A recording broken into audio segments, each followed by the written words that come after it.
अस्सलाम वालेकुम स्टूडेंट्स। आज से हम इंग्लिश ग्रामर स्टार्ट कर रहे हैं और इंग्लिश ग्रामर में टेंसेस से लेकर चलेंगे हम, फिर एक्टिव पैसिव और डायरेक्ट इनडायरेक्ट भी इंशाल्लाह करेंगे। टेंसेस में आज मैं आपको प्रेजेंट इंडेफिनिट टेंस करवा रही हूँ। प्रेजेंट इंडेफिनिट टेंस, सबसे पहले बात कर लेते हैं कि इसकी उर्दू में पहचान क्या होती है। उर्दू में इसकी पहचान ये होती है कि ये किसी आदत का या फितरत का बयान होता है। अब आप सोचेंगे आदत और फितरत में क्या फ़र्क है। फितरत वो है जो रब ने बनाई होती है, आदत वो है जो इंसान अपना लेता है या जानवर अपना लेते हैं। जैसे फितरत में आप कह सकते हैं सूरज मशरिक़ से। अब हम इस जुमले को मुकम्मल करेंगे और फितरत को शो करेंगे तो हम कहेंगे सूरज मशरिक़ से निकलता है। इसी तरह आदत की बयान होगी, आदत का बयान होगा। जैसे मैं कहूँगी कि मैं दिन में 2 मरतबा चाय पीती हूँ, तो ये मेरी आदत हो गई। तो आप गौर करें तो प्रेजेंट इंडेफिनिट के सेंटेंसेस की उर्दू में पहचान होती है ता है, ती है, ते हैं वग़ैरह। ये होती है इसकी उर्दू में पहचान। इन जुमलों से हम पहचान लेते हैं कि ये टेंस प्रेजेंट इंडेफिनिट का है। और जब इंग्लिश की बात करें तो इसकी तरतीब कुछ ऐसे होती है कि हमने इसमें सबसे पहले काम करने वाला यानी सब्जेक्ट लिखना होता है। उसके बाद हमने यहाँ पर वर्ब लिखना होता है और वर्ब में हम एस का इजाफा भी कर सकते हैं। और उसके बाद हमने ऑब्जेक्ट लिखना होता है। ये इसकी तरतीब होती है इंग्लिश में। और अगर आपका सब्जेक्ट जो है वो सिंगुलर हो, आपका सब्जेक्ट सिंगुलर हो तो आपने वर्ब में एस का इजाफा करना होता है। और अगर आपका प्लूरल हो या फिर आई हो तो उस सूरत में आपने वर्ब ही लिखना होता है। और वर्ब की यहाँ पर फर्स्ट फॉर्म इस्तेमाल होती है, लिहाजा कभी आप उसमें फ़र्स्ट फॉर्म देखेंगे और कभी आप उसमें फ़र्स्ट फॉर्म में एस का इजाफा देखेंगे। अच्छा, अब बात करते हैं इसमें यू की। तो आप इसे सिंगुलर में डालेंगे या प्लूरल में डालेंगे। यू जो है वो तुम या आपके लिए यूज़ होता है। और अगर हम किसी एक फ़र्द से बात करते हैं तब भी हम तुम या आप कह सकते हैं, और बहुत से लोगों से बात करते हैं तब भी हम तुम या आप कह सकते हैं। इसलिए हम इसे सिंगुलर में शामिल नहीं करेंगे, हम इसे प्लूरल में ही शामिल करेंगे। यानी आप आई, यू और प्लूरल के साथ वर्ब की जो है फ़र्स्ट फॉर्म लगाएंगे, उसमें एस का फ़र्स्ट फॉर्म लगाएंगे, एस का इजाफा नहीं करेंगे। एक मिनट, सॉरी मैं शायद गलत कह गई। आई, यू और प्लूरल के साथ आप वर्ब की फ़र्स्ट फॉर्म लगाएंगे और उसमें इजाफा नहीं करेंगे। सिंगुलर में आप वर्ब की फ़र्स्ट फॉर्म लगाएंगे और एस का इजाफा करेंगे। नहीं, मैंने यही आपको बताया था। और यानी आप इन सेंटेंसेस में कभी, जैसे अगर डू वर्ब है हमारा, तो कभी आप डू देखेंगे और कभी आप डज देखेंगे। अगर हमारा सब्जेक्ट जो है वो प्लूरल होगा तो आप डू देखेंगे, और जब सब्जेक्ट हमारा सिंगुलर होगा तो आप डज देखेंगे। अब इसकी एग्जांपल भी आगे मैं आपको दे देती हूँ। जैसे अगर कहा जाए कि मैं क्रिकेट खेलता हूँ। अब ताहू से पता चल गया मुझे कि ये मुझे प्रेजेंट इंडेफिनिट में बनाना है। काम कौन कर रहा है? मैं। तो आई शुरू में लिख देंगे, ठीक है। और काम क्या किया जा रहा है? खेलना। तो आई प्ले लिखेंगे। अब आई वैसे तो सिंगुलर है, लेकिन हमने आई को प्लूरल में शामिल करते हुए, प्लूरल के रूल में शामिल करते हुए इसमें एस का इजाफा नहीं करना। अब हमारा वर्ब क्या है? क्रिकेट। आई प्ले क्रिकेट, ठीक है। और अगर हमारा ये प्लूरल आई या यू हो और हमने इसका नेगेटिव बनाना हो, तो अब मैं आपको पहले सेंटेंसेस की काइंड बताती हूँ। यहाँ पर कुछ एक होते हैं डिक्लेरेटिव सेंटेंसेस।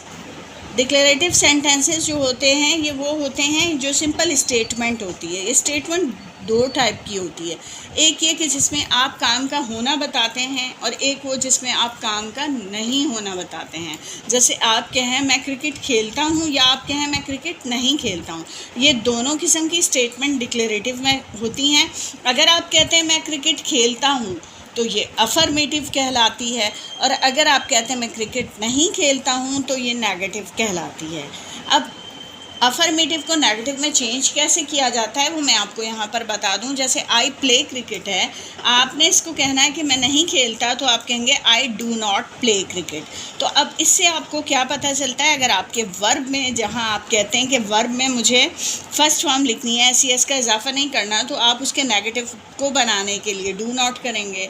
और अगर आपका कोई सिंगुलर आता है, ही प्लेज क्रिकेट,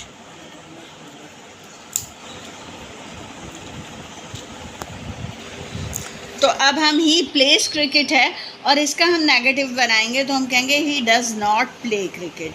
तो जब हम डज़ नॉट लगा देते हैं तो फिर प्लेज नहीं रहता बल्कि प्ले हो जाता है, ठीक है। नेगेटिव सेंटेंसेस में आप लेकर आते हैं और प्लेस को डज़ नॉट में, यानी आप वर्ब में से एस कम कर देंगे और यहाँ डू नॉट के बजाय डज़ नॉट हो जाएगा।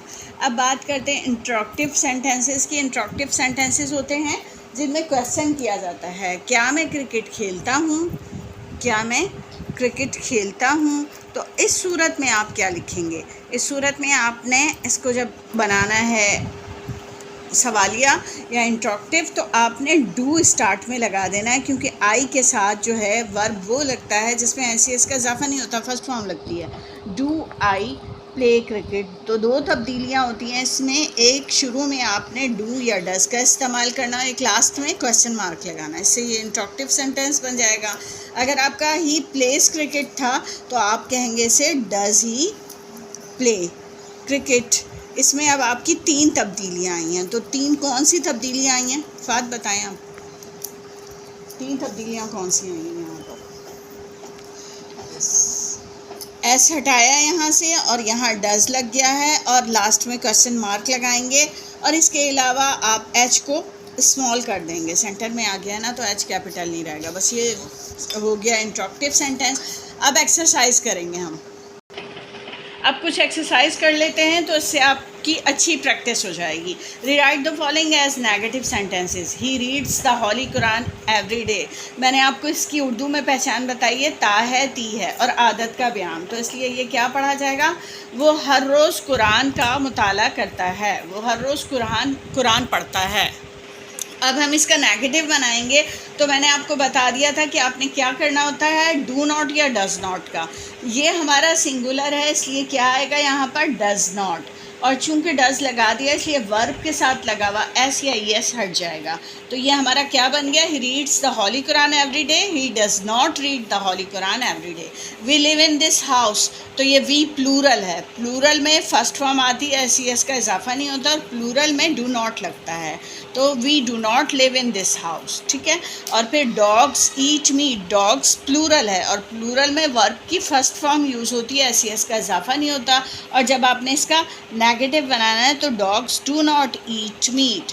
माई uncle lives in that house, my uncle ये सिंगुलर है इसलिए यहाँ फर्स्ट फॉर्म के साथ एस ई एस का इजाफा हुआ है। आप जब इसका नेगेटिव बनाएंगे तो my uncle does not live in that house, ठीक है। The sun rises at 6 o'clock, the sun singular है और राइजेज में एस लगा हुआ है, नेगेटिव बनाते हुए आप क्या करेंगे? डज़ नॉट लगा देंगे। The sun does not rise at 6 o'clock। They go to school on foot, तो ये आपका दे प्लूरल है और आप यहाँ पर क्या लगाएंगे? Do not. They do not go to school on foot. She reads the newspaper without fail, वो बग़ैर गलती के बग़ैर गलती के अखबार पढ़ती है, तो इसको नेगेटिव बनाएंगे। शी सिंगुलर के लिए बोला जाता है तो आपका यहाँ लग जाएगा she does not read the newspaper without fail. I went the watch at noon, I went the watch at noon.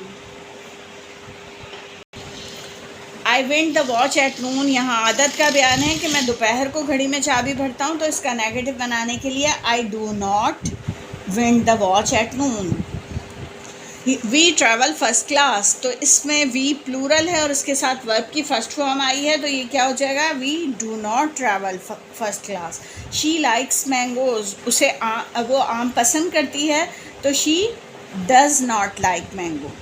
Like ये सिंगुलर है इसलिए एस ई एस का इजाफा था, नेगेटिव बनाते हुए हमने डज़ नॉट लगाया और यहाँ से एस हटा दिया, लाइक मैंगोज हो गया।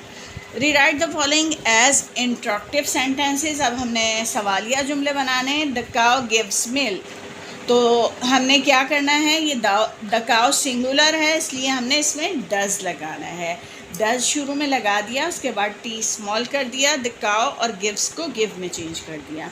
Does the cow give milk. It rains here almost every day, तो आपका इट सिंगुलर है और रेंज में एस लगा हुआ है, ये बतौर यहाँ वर्ब यूज़ हो रहा है, बतौर नाउन यूज़ नहीं हो रहा, ठीक है। ये वर्ब के तौर पे यूज़ हो रहा है। आपने इसमें यहाँ डज़ कर देना है, आई को स्मॉल कर देना है, डज़ इट, और यहाँ से एस कम कर देना है। Does it rain here almost every day.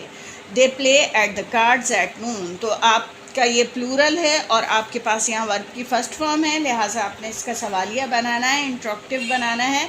तो do they play at the cards at noon. I drink cold water, आपने इसका इंट्रोक्टिव बनाना है। तो ये देखें आई हमारा है तो सिंगुलर, मगर हम इसे रूल के एतबार से प्लूरल में शुमार करते हैं, इसलिए हम जब वर्ब लिखते हैं तो इसमें एस का इजाफा नहीं करते, इसलिए इसके सवालिया के लिए डू लगेगा, डज नहीं लगेगा, बावजूद इसके सिंगुलर होने के। Do I drink cold water. My watch gains time, my watch singular है और गेंस में इसका इजाफा हुआ है। हमने जब इसका सवालिया बनाना है तो does my watch gain time, ठीक है। She speaks the truth, she singular है, क्या लगेगा हमारा, डज लगेगा। डज के बाद स्पीक्स को स्पीक में चेंज कर देंगे, सॉरी ये मुझसे ज्वाइन हो गया, ज्वाइन नहीं करना है। Does she speak the truth और question mark. They fly kites, they plural है इसलिए एस का इजाफा नहीं है, तो यहाँ हम क्या लिखेंगे, डू और दे का टी स्मॉल कर देंगे और फिर उसके बाद fly kites question mark. The snake bites the horse, तो द स्नेक सिंगुलर है तो हमारा यहाँ पे लग जाएगा डज, डज और उसके बाद टी स्मॉल कर दिया, डज द स्नेक बाइट्स की जगह अब हम यहाँ पर बाइट लिखेंगे, क्योंकि डज और वर्ब का एस ये दो चीज़ें इकट्ठी नहीं होती। They receive the guest, they plural है इसलिए यहाँ पर क्या लगेगा, do, do they receive, do they receive the guest question mark. Hens lay eggs, hens plural है तो यहाँ हमारा आ जाएगा does, does, does hens, oh sorry do plural है, प्लूरल में डू लगता है, डू हैंस ले एग्स। तो ये हमारी एक्सरसाइज ये वाली कंप्लीट हो गई। के बाद correct the following if necessary, the cow do not give milk. तो अब इसमें जहाँ ज़रूरत महसूस हो वहाँ दुरुस्त करना है। तो अब हम इस सेंटेंस को देखते हैं तो द काउ सिंगुलर है और सिंगुलर की सूरत में डू नहीं आता बल्कि डज आता है, तो the cow does not. Negative है तो हम इसको नेगेटिव ही रखेंगे, लेकिन नेगेटिव में दुरुस्त कर देंगे, गलती को दूर कर देंगे, ठीक है। अब और क्वेश्चन मार्क नहीं लगेगा। अगर आप ये लिखते हैं तो क्वेश्चन मार्क नहीं लगेगा। हाँ, अगर आप क्वेश्चन मार्क रहने देना चाहते हैं तब आप सेंटेंस को इस तरह से ही करेंगे, does the cow not give milk. ये दो ऑप्शन हो गए इसके, आप चाहे ये वाला लिखें चाहे ये वाला लिखें, दोनों में से कुछ भी लिख सकते हैं आप। He does not tells a lie, तो इसमें क्या मिस्टेक है, इसमें मिस्टेक ये है कि ये सिंगुलर है और सिंगुलर के साथ डज तो लगता है, हाँ एस का इजाफा भी होता है, लेकिन ये एस का इजाफा और डज इकट्ठे नहीं होते। अगर आपका अफर्मेटिव होता तो आप ही टेल्स अ लाई लिखते, और अगर आपने नेगेटिव बनाना है तो फिर आप ही डज़ नॉट अगर लिख रहे हैं तो फिर टेल्स नहीं लिख सकते, फिर आप लिखेंगे he does not tell a lie, ठीक है। इसमें भी आपके पास दो ऑप्शन हैं और दोनों ही दुरुस्त हो जाते हैं। क्या, he does not tell a lie लिखें या ही टेल्स अ लाई लिखते हैं। डज़ बेहतर ये कि नेगेटिव बनाया तो आप नेगेटिव में ही उसकी दुरुस्तगी करें। Does you go to school in this car, तो आपको पता है यू जो है वो हम प्लूरल में शुमार करते हैं रूल्स के एतबार से, तो फिर इसमें डज़ नहीं लगना चाहिए था, do you go to school in this car. तो ये हमारा इस तरह दुरुस्त हो गया, इन दिस कार। अब उसके बाद है do the rains fall in July. अगर हमारा ये प्लूरल है तो डू लगना चाहिए, हाँ तो ये तो दुरुस्त है, लेकिन जब हमारा ये प्लूरल है तो एस का इजाफा नहीं होता, इसलिए फिर यहाँ दुरुस्त क्या होगा, do the rains fall in July. जुलाई में बारिशें, क्या जुलाई में बारिशें होती हैं। It takes two make a quarrel, तो इसमें हमारा इट सिंगुलर है तो इसके साथ जो है एस का इजाफा होना चाहिए, तो ये इसमें इजाफा हुआ है, इसमें कोई भी मिस्टेक नहीं है। उन्होंने कहा था जहाँ ज़रूरत महसूस करें वहाँ दुरुस्त कर दें, तो यहाँ गलती नहीं है, हम इसको यूँ ही लिखेंगे, इसका आंसर भी यही होगा। The stars shines in the sky, stars plural है लिहाजा हमारा क्या होना चाहिए था, द स्टार्स शाइन, शाइन्स नहीं होना चाहिए, शाइन इन द स्काई। सितारे आसमान में चमकते हैं, आसमान पर चमकते हैं। Do you praise 5 times a day? तो यू को हम प्लूरल के रूल में शामिल करते हैं, इसलिए डू तो लगेगा, लेकिन प्रेज नहीं होगा बल्कि प्रे होगा। Do you pray 5 times a day?